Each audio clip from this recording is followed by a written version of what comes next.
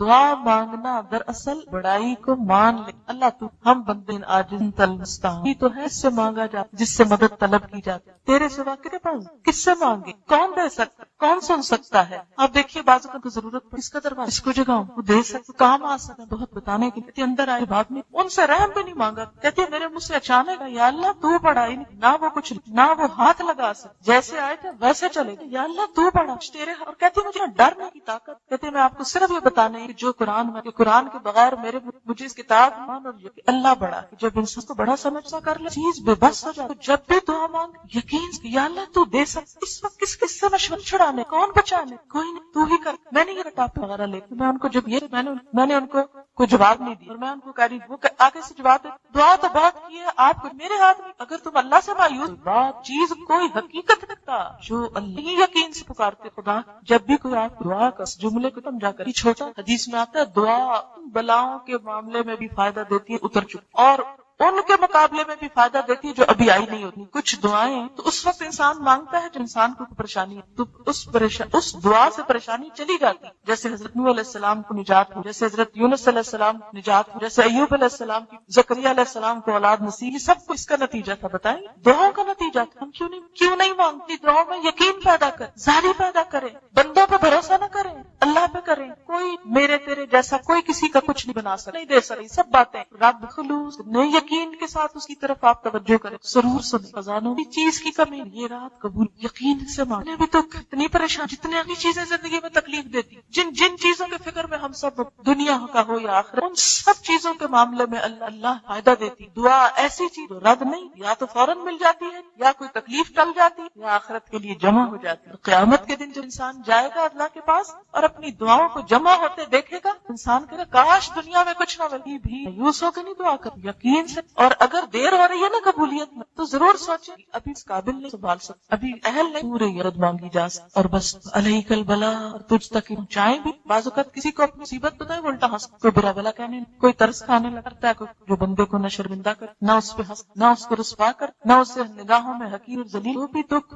جو تکلیف تک پہنچا تیرے حوالے، تو ہی جو چاہے ان کے ساتھ، اور تجھ سے تو خیر ہی خیر کی، ولا قوت، کوئی بھی مدد اللہ ہی، جو ہونا ہے اسی کے عزت، اسی کی توفیق، اسی کی مدد سے، اتنا خالص یہ عقیدہ ہو فائدہ۔ اب اس جذبے کے ساتھ اللہم انا نسألک من خیر ما سألک منہ نبیک محمد صلی اللہ علیہ وسلم ونعوذ بک شر ما استعاذ منہ نبیک محمد صلی اللہ علیہ وسلم وانت المستعان وانت المستعان وانت المستعان وعلیک البلاغ ولا حول ولا قوة الا باللہ ولا حول ولا قوة الا باللہ۔ جب یہ جملہ پر ہر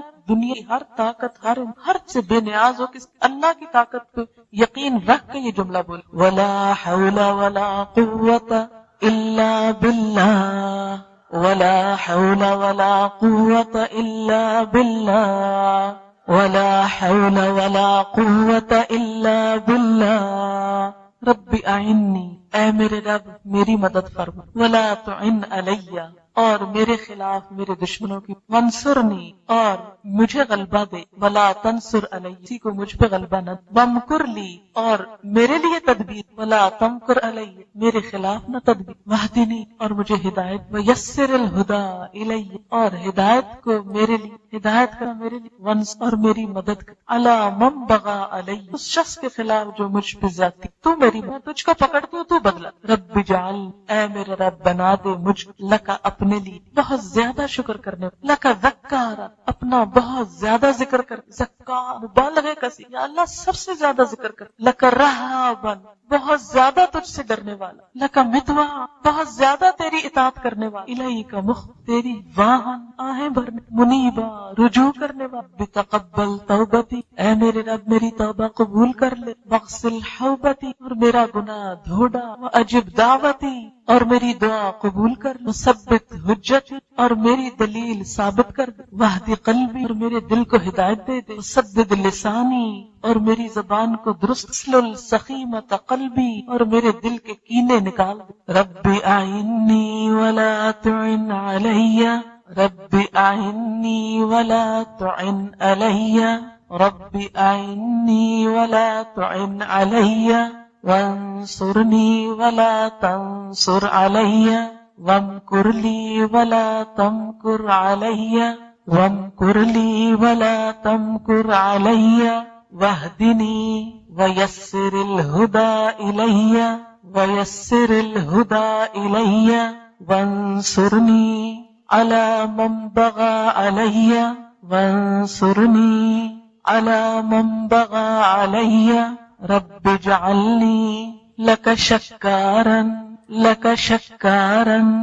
لک شکارا، لک ذکارا، لک ذکارا، لک رہابا، لک رہابا، لک مطواعا، لک مطواعا، الیک مخبتا، اواہا، منیبا، رب تقبل توبتی، رب تقبل توبتی، رب تقبل توبتی، واغسل حوبتی، اپنے گناہوں کو یاد کر کے دعا مانگے، واغسل حوبتی کا مطلب میرے گناہوں کی دھو دے، جیسے انسان کے جسم پہ ذرا پسینہ آئے، میل مٹی آئے، کتنا دل گھبراتا ہے، انسان کہتا ہے نہا لوں کہ سب دھل جائے، اللہ تعالیٰ یہ جو گناہوں نے مجھے بوجھل کر دی بالکل صاف کر دے، واغسل حوبتی، واغسل حوبتی، وأجب دعوتی، وأجب دعوتی، کہ اللہ میری فریادیں سن لے، وأجب دعوتی، وثبت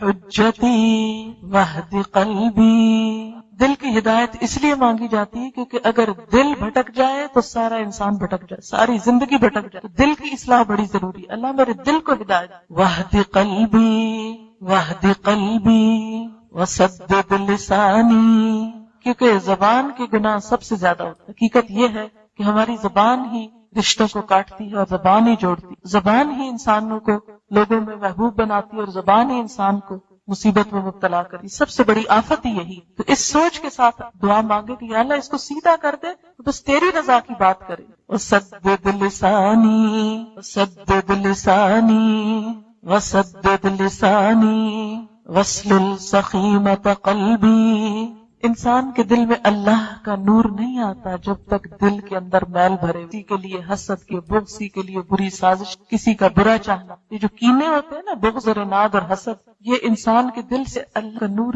ختم کر دیتے، یا اللہ یہ سارا میل کچیل دھو دے تاکہ میرے دل میں تیری محبت آ جائے، واسلل سخیمۃ قلبی، واسلل سخیمۃ قلبی، رب اعنی ولا تعن علی، وانصرنی ولا تنصر علی، وامکر لی ولا تمکر علی، واہدنی ویسر الہدی الی، وانصرنی علی من بغى علی۔